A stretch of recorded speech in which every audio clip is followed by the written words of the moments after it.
Pyrilla के नीम को और एडल्ट को पैरासिटाइजेशन करता है, उसके ऊपर अपना जीवन निर्वाह करता है और उसे मार देता है। ये सबसे अच्छा तरीका है, प्राकृतिक तरीका है।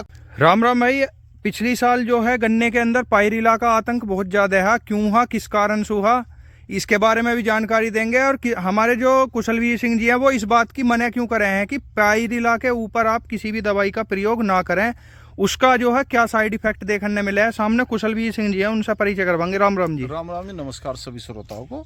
मैं Kushalveer, senior cane development manager, Simbhaoli Sugars Limited, Simbhaoli ji. जैसे सवाल है कि पायरिल्ला गन्ने के प्रमुख चूसक कीटों में आता है और ये कभी कभी महामारी का भी रूप ले लेता, इतना ज़्यादा इसका अटैक होता है।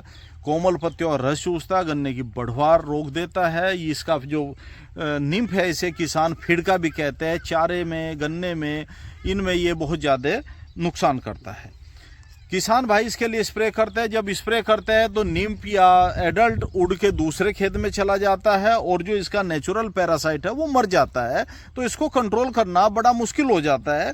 तो किसान भाई ध्यान दे कि आपको खेत में इस तरह की संरचना मिलेगी। जैसे ये सफ़ेद ककून दिखाई दे रहा है, बिल्कुल इस ककून के अंदर एक कीट होता है, मित्र कीट, जिसका नाम एप्रिकेनिया मेलानोनुका होता है, और वो इस ककून के बाहर अंडे देता है। ये बहुत छोटे छोटे अंडों की लार्वी, बहुत छोटे छोटे अंडों की लाइन दिखाई दे रही है।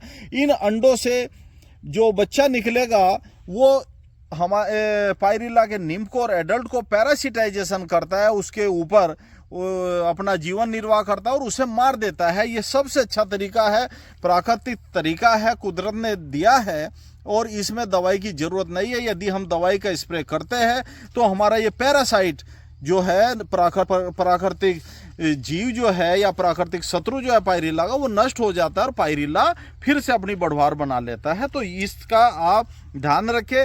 यदि दूसरे खेत में इस तरह के पैरासाइट दिखाई दे रहे हैं तो वहां से लाके अपने खेत में ट्रांसप्लांट कर सकते हैं। तो इससे आपको पायरिल्ला से काफी हद तक निजात मिलेगा। धन्यवाद। ठीक है जी।